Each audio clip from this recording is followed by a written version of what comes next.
And you were instrumental in developing Jeff George, a player who was probably one of the most talented pure passers of the 90s, played and put up a lot of numbers, was the #1 overall pick by the Indianapolis, was it the Colts or the Indianapolis Colts? Colts, yeah.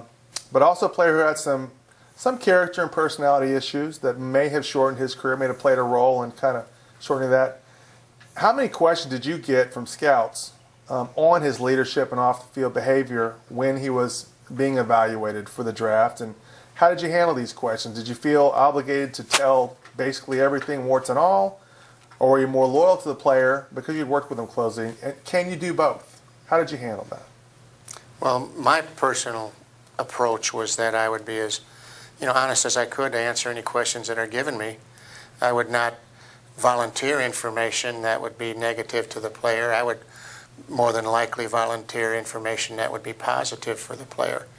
And I thought that during our time together that Jeff had with Coach Makovic, that he matured quite a bit, as a player and as a person. And I think it showed in his performance as a redshirt junior.